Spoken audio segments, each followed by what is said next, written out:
Yeah, in today's video, we got Sexyy Red was $1 billion experiment, and it just failed badly. Video by Panda Press. Now, I'm gonna do a little sidebar, simply because there's not a lot of news going on right now. Essentially, I want to lean into being a hip-hop channel anyway, and I just don't want to just be talking about shit, just talk about it just because everybody else is talking about it. So, if you like the reaction content, man, help the channel grow with me. Leave a like, comment, subscribe, whatever you feel inclined to, man. Goes a long way for me. But without further ado, let's get into this video, see what this is about. Bruh, something wild been hiding in plain sight. Sexyy Red didn't just go viral. She didn't just pop off. This whole thing was built like a science project. Funded, tested, pushed, and controlled by people who ain't never lived a day in the culture they profit off. You don't know nothing about. And now the experiment is falling apart right in front of us. I'm talking billionaires, tech executives, Apple insiders, industry gatekeepers, all investing heavy into one artist who was never meant to last. So today, I'm breaking down how Sexyy Red was engineered, why she got the biggest push in the industry, and what made the whole system crash so fast. And trust me, once you see the blueprint, you gon' Okay, before we get into it, won't we just say that the whole system crashed because the music was never that good to begin with? I vividly, I'm not even capping, I'm not lying. I was telling my girls, telling my homeboys, I was like, yo, Ice Spice too. I was like, yo, this has a shelf life of like 1.5 years from its peak. And after that, it's going to decline. I mean, it happens with a lot of this kind of music that really has absolutely no substance. It's hot for the moment, nice wave, but then, you can only last but so long when it's so repetitive. You know what I'm saying? So that's just my my quick theory, but of course he's going to get in depth. the music industry completely different. See, on the surface, it looked like Sexyy Red just caught one. Pound Town blew up, Nicki hopped on the remix, Drake gave her a look, the internet grabbed her, and boom, superstar. But let me break this down slow for you. Her rise didn't move like a regular come up. Nah, this moved like a rollout. Like somebody upstairs said, push I ain't even look like Sexyy Red in that last clip. one hard. Everything hit at the same exact time. Radio, TikTok, features, interviews, algorithm placement. Like the whole machine suddenly remembered she existed and turned the make her famous switch all the way up. And here's what really caught my attention. Here I come. Oh, here I come. Oh. Every controversy she had somehow boosted her more. Teacher drama, viral. School incident, viral. Accidental tape leak, viral again. When chaos keeps benefiting someone, that's when I start going, hold up, bruh. Someone is orchestrating this. Real organic blow-ups don't look this synchronized. This looked intentional, and that's where the story starts. Before y'all even knew who she was, the industry already circled her name in red ink. Rebel Music scooped her up early. Get the fuck out of here. Yo, that's crazy if that's true though. That part everybody knows. But here's the thing. Labels don't just sign talent. They sign personalities they can monetize. Yep. You think they didn't peep the interviews, the wild aura, the shock factor, the say anything, do anything type of energy? All right. Bruh, that's gold to them. That's what they do. So he's basically saying that they saw that once she already created a little bit of buzz for herself, right? I'm assuming here. So I guess we have to give her the credit for getting the buzz to begin with, for her to even be on their radar in that way, About. You smell that? What is that? What? What's that smell? Opportunity. No, money. Oh, okay. I smell money. And when her A&R said he knew she was a star the moment she got off the plane, yeah, okay, buddy. Ain't nobody that prophetic. What he meant was she fits the profile we've been looking for. Unfiltered, loud, sexual, controversial, no boundaries. That's the checklist. And when an artist fits that checklist, labels don't just push. Yeah, bro. That's true though, because I've always looked at her as like she is the one that's down to go a little further than Glorilla. You feel me? Glorilla F&F that song hit so crazy I was even a fan of that song because of that raw energy. Like, we really didn't see a female from the hood that was just rough around the edges, teeth all fucked up, with some ratchet ass homegirls hanging out the side of a fucking Infinity Q50, just drinking Henny straight out the bottle, 40s, all type of shit, just having fun. And that's what propelled Glorilla. Now, I think they saw that and it was like, oh, but we can find somebody that really doesn't have a filter at all. You see, Glorilla started changing her image a little bit. You know, I noticed that when she did one of them award shows, when she started like twerking on stage, I was like, this ain't what we kind of know you for. We know you for being that unfiltered, just that round-away homegirl that you know what I'm saying, you grew up with, that you just smoke blunts with, drink 40s with, or whatever the fuck, you know, that cheap liquor back in the day when you ain't had no money. You feel me? I feel like they saw Sexyy Red and they were like, this is the one that's really going to push whatever agenda we trying to push. You know what I'm saying? And people are going to gravitate to it because she really don't give a fuck. You know what I'm saying? She really don't care about, you know, like I said, Glorilla was starting to change her image a little bit. Now she's dating freaking Brandon Ingram and shit like that. You feel me? She done got the damn nose job. You know what I'm saying? Her titties done, all that. She's moving more into her feminine era. Like she's blood and all this shit. You know, so that's, I get that. I've always felt like she was off the branch of Glorilla, but just way more ratchet, bro. Of course. They weaponize them. Sexyy Red wasn't discovered. She was picked because she was easy to brand into something extreme. Now here's where it gets crazy. Because Sexyy Red didn't just blow up with sexual lyrics. She blew up with a blueprint older than slavery itself. The Jezebel stereotype. Okay. The idea that black women are only valuable when they're sexual, reckless, uncontrollable. The industry repackaged that into a 2023 marketing plan. Every rollout step matched the stereotype perfectly. Explicit lyrics, explicit visuals, explicit persona. Controversy is branding.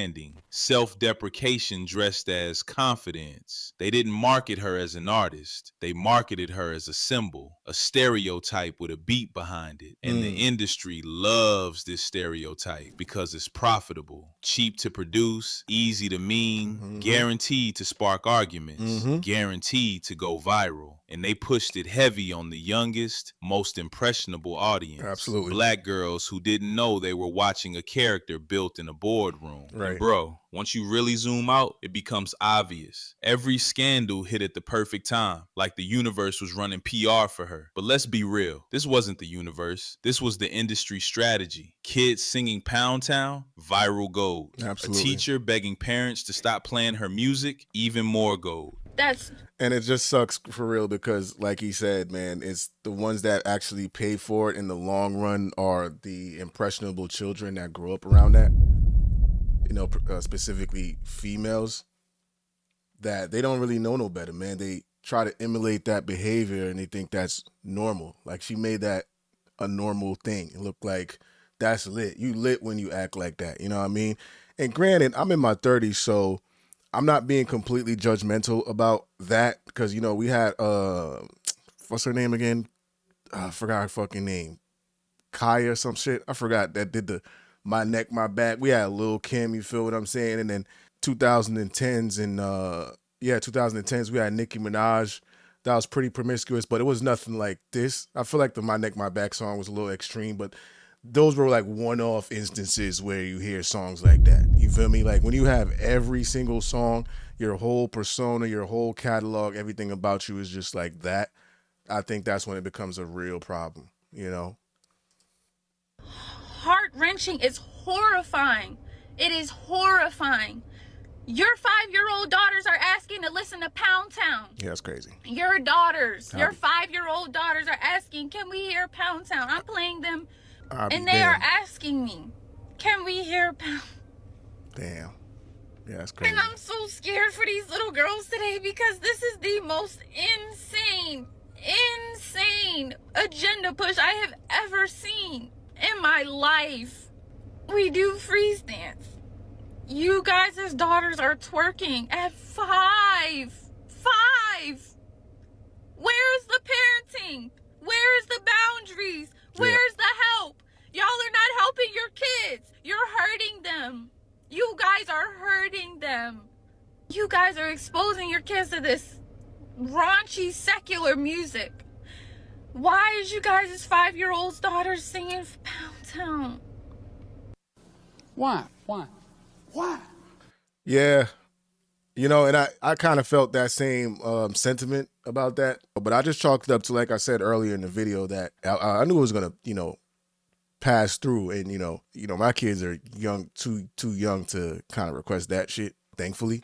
But I feel for the ones that are in their like teens and high school and going towards being a teenager. Like that's tough for that to be the most popular song, most popular thing you hear going on right now, especially when they have constant access to their phones and social media at such a young age where they're so impressionable, you know what I'm saying? But I just was hoping and chalking it up to like, yo, that wave is going to die. Hopefully something comes in and shakes shit up where it goes to a more, you know, positive message or a more positive role model and artist.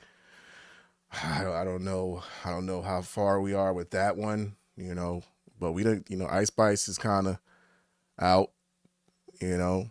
Well, I don't know. I heard she got another record jumping right now, but you know, hopefully Wave just passed, man, and we have somebody that could just come around and shake shit up a little bit, you know.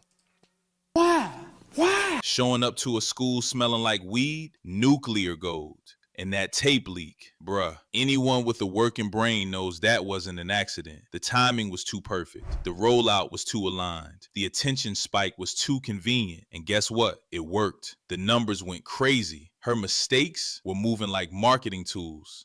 No bullshit, because I legit thought that was gonna like fuck her up a little bit. I thought that was gonna like bring her notoriety and her status down a little bit, because that's absolutely crazy. But bro, to see that we live in a generation where something like that comes out, I mean granted, you know, there's Kim Kardashian and fucking Paris Hilton and shit like that, but in the height of your fucking rap career, when there's so many eyes on you and you're signed to a major fucking label, but who gives a fuck? I guess he's saying, when you have a major label, as long as they can cash out, they don't give a fuck anyway.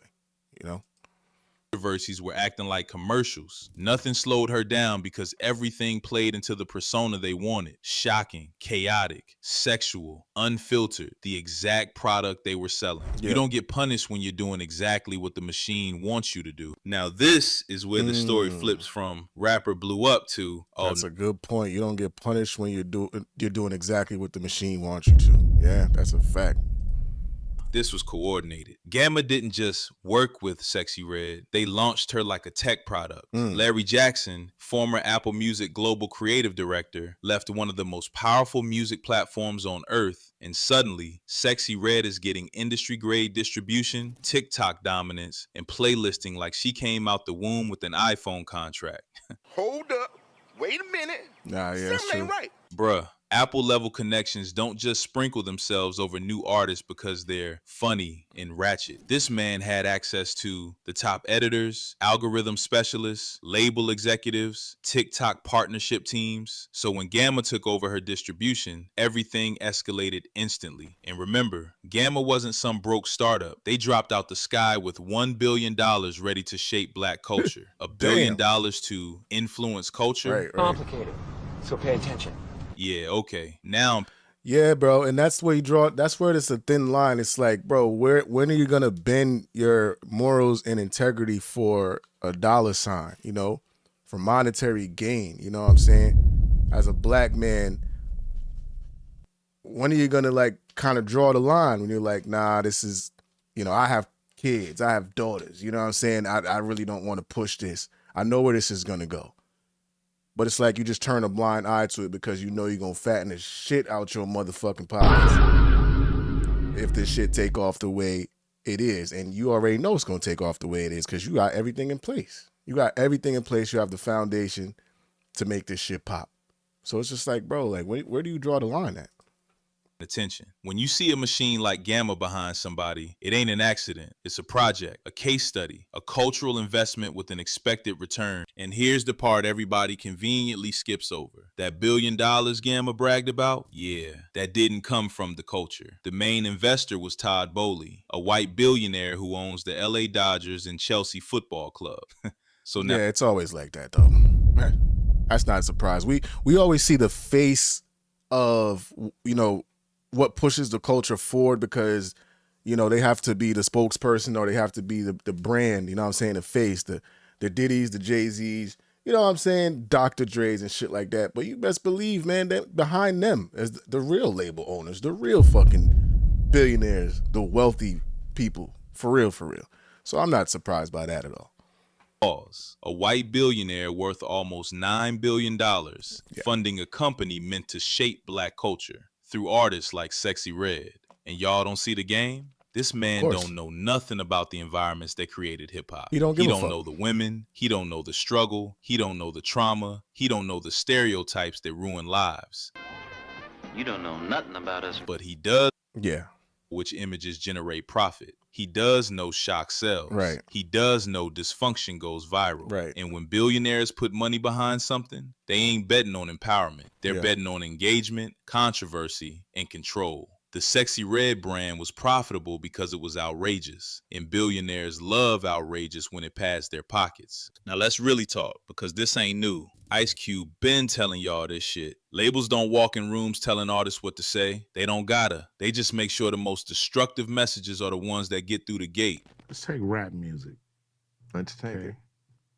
Same people who own the labels own the prisons. The records that come out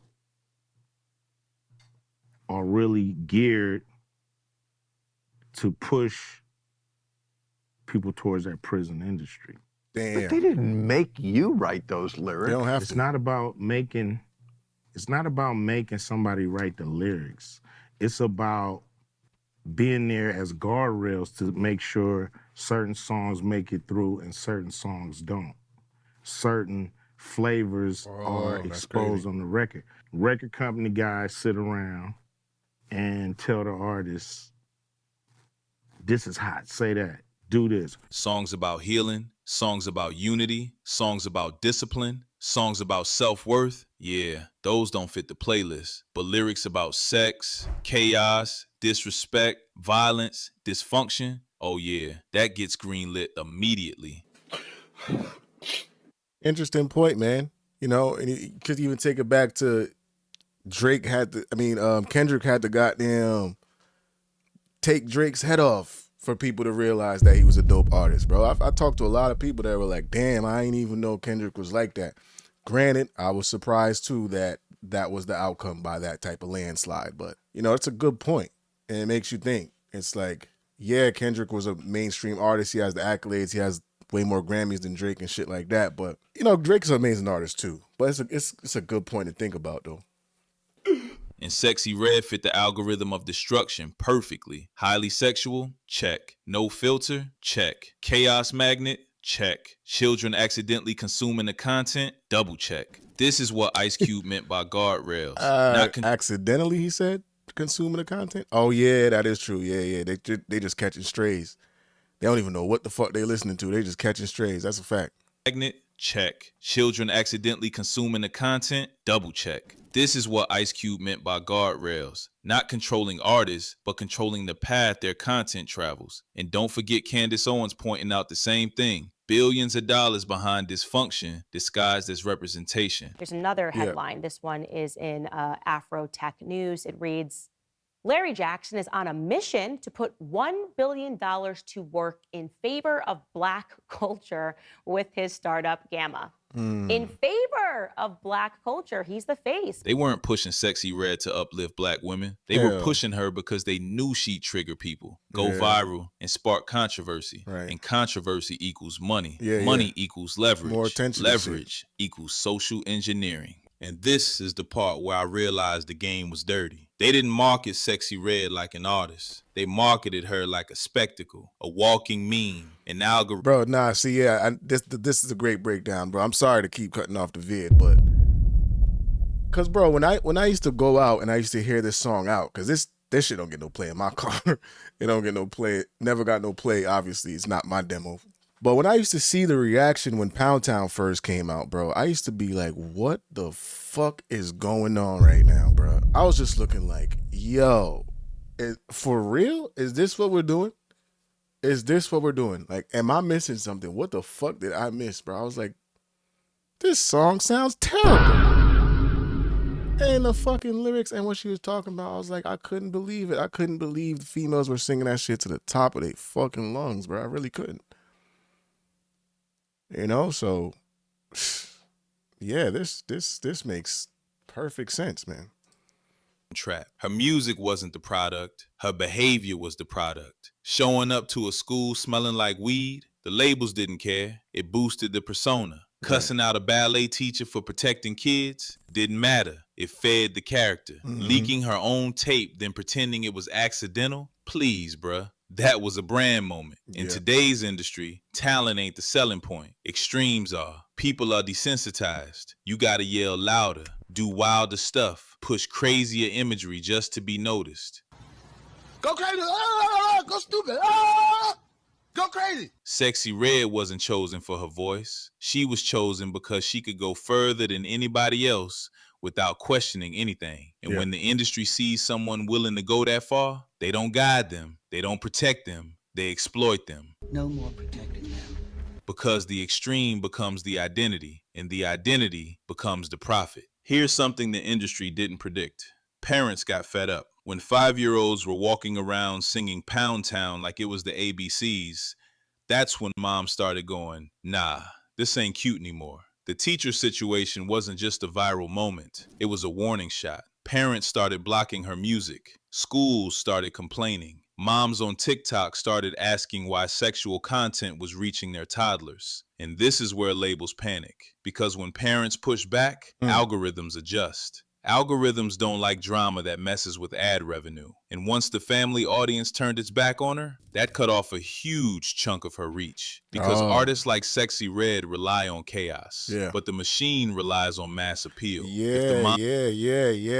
See, bro, this is all making sense to me because the reason why Sexyy Red was always still so hot, her visibility was high as fuck. Like, she was always on your motherfucking timeline, bro, whether it be an interview or it be some chaotic shit or some shit that's just going viral or, you know what I'm saying, it's a song trending, and that shit all died down. I don't really see her anywhere anymore. So that makes sense. I didn't even know that all that happened. Vibing, if the kids ain't dancing, if the schools ain't playing along, the whole foundation starts cracking. Another thing the industry didn't calculate, other female rappers quietly passed her without the circus. Ice Spice kept it cute, Lotto stayed polished, Doja's weird, but she's talented. Yeah, but Cardi has personality plus hits. Nicki is an institution. And all of a sudden, Sexyy Red wasn't the... Yeah, but everybody that you name, I mean, with the exception of Ice Spice, you feel what I'm saying? They're all talented. Lotto's talented. Goddamn Doja Cat's talented. Fucking Nicki Minaj talented. Cardi B talented with help. You know what I'm saying? But nonetheless, like he said, the personality. I never thought Sexyy Red was talented. I'm sorry.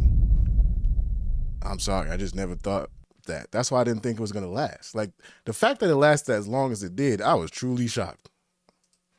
It girl anymore. Because here's the truth. Shock value gets you in the door, but longevity requires something real. When labels saw other women getting numbers without leaking tapes, without insulting their own fan base, without smoking out of school, they started going,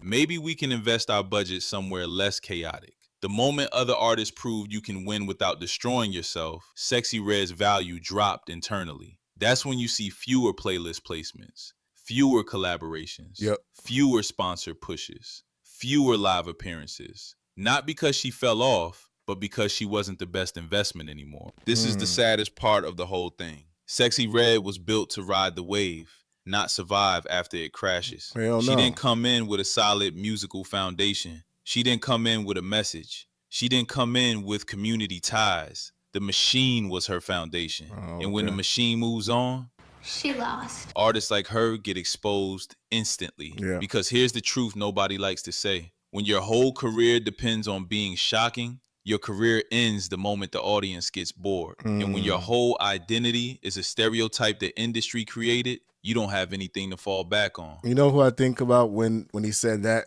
came to mind? And correct me if I'm wrong in the comment section, bro. That reminds me of Lil Nas X. It's the same thing, I think, bro. Like, he was just really doing a lot off of shock value and just being shocking and being, I wouldn't even say polarizing. I would say, like, just doing mad wild shit to stay relevant and until people got tired of that shit. But I don't even know if Lil Nas X still popping, man. I mean, I don't know, but I never knew what he got going on for real. She wasn't built like Missy. She wasn't built like Megan. She wasn't built like Nicki. She wasn't built like Lauren. She was built like a seasonal. Hell nah, definitely wasn't built like Lauren, man. Come on, man. Don't even put fucking Lauryn Hill in the same category as Sexyy Red, man. What are we doing? Product, a limited time item the industry tests on the public, profits from, then quietly phases out when the hype fades. And that's exactly what we're watching happen right now. Not a scandal, not a downfall, just the end of a corporate experiment that stopped being useful. Damn! Here's the part nobody inside the industry will admit publicly. Shock marketing used to work. Used to. But now, people are tired, exhausted, burnt out from chaos. Every week it's a new scandal, a new distraction, a new outrage moment. And audiences started going, bruh, can we just breathe? Breathe air! Sexyy Red. That's true. I think it'll come back around, though, because, like, as human beings, we just gravitate to chaos and shit like that. But actually, the next video I'm reacting to is, talking about Kendrick talking about the letting the party die. And the party actually died. Like, hip hop is like really in a dead space right now. I remember when Nas was it Nas? Nas was saying hip hop was dead in like the early 2000s. It was Nas. Nas was saying hip hop was dead in the early 2000s. Hip hop wasn't dead compared to now. That shit was alive and well, bro. Compared to now. Yeah, man. Kendrick Lamar kind of warned people, and I did not see it happening like this. When he said, let the party die. The party, it died. Just too wild. She came at a time when the world was overstimulated, over-triggered, over-scrolled. So while Gamma kept pushing her persona harder and harder, the public was moving in the opposite direction. Spirituality rising, therapy rising, self-awareness rising, parents getting protective. Women calling out stereotypes, people detoxing from social media. Right. So the more extreme she got, the more she repelled the very audience they were banking on. Yeah. And labels hate when a strategy starts backfiring because backfiring means losing money. This is something the industry always gets wrong. Culture moves in cycles, and the cycle of ratchet goes viral was already dying when Sexyy Red hit her peak. You know what people wanted instead? Softness, femininity, healing, mental health, artistry, intention, women uplifting each other instead of clowning themselves. But Sexyy Red's whole image was built on the opposite. She couldn't pivot.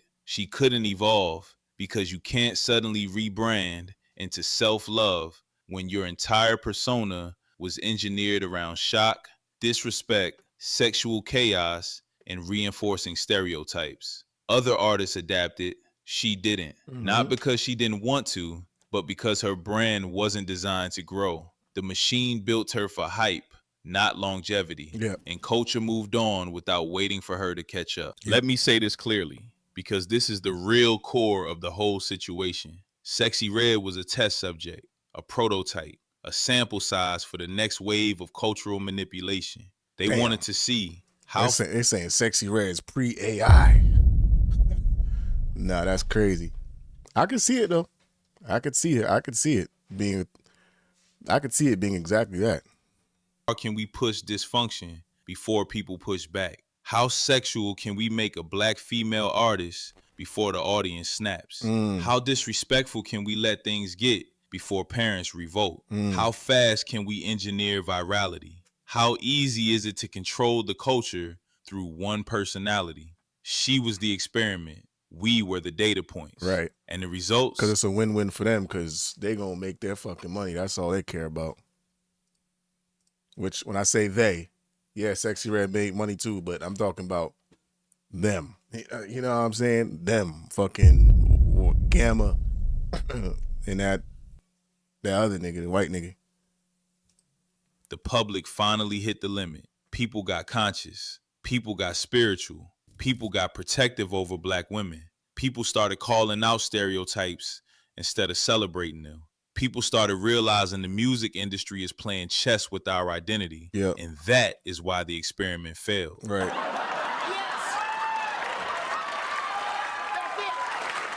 Not because Sexyy Red did anything different, but because we finally woke up. Look, man, when you zoom out, this whole thing stops being a story about Sexyy Red and it becomes a story about us. Yeah. About what we consume, what we normalize, what we defend, and what we call representation just because it's loud enough to get pushed to the front. Right. And I ain't gonna lie, watching her rise was entertaining, but watching the fallout, that part low-key hurt. Because you can see how the industry does certain artists. They hype them up, turn them into a spectacle, drain every ounce of attention from them, right, then toss them aside the second the chaos stops producing clicks. That's not culture. That's harvesting. Damn. That's human exploitation Yeah, disguised that is as that. viral fun. Right. And deeper than that, black women deserve more than this tired stereotype being recycled every decade. Kids deserve better examples than algorithms feeding them dysfunction like it's a personality trait. And we deserve an industry that stops treating our entire identity like a marketing strategy. Yeah. So yeah, the Sexyy Red experiment failed, not because she lost momentum, but because the culture finally hit its limit. And I hope the people in those boardrooms felt that shift, because if we stop letting billionaires decide what black culture looks like, that's when everything changes. But hey, maybe I'm wrong. Maybe the experiment didn't fail. Maybe this is just the beginning of something even messier. You tell me, did the industry use Sexyy Red, or did they just expose themselves? Drop. Yeah, man, great video, great video by Panda Press. Let me go ahead and subscribe to this dude right here. But yeah, I completely agree, bro. I don't have no pushback on this at all.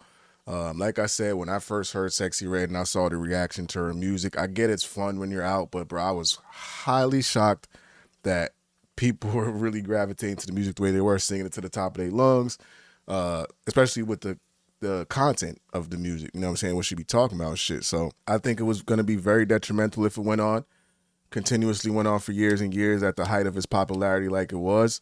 You know, it's like I said, especially for younger females that are very impressionable.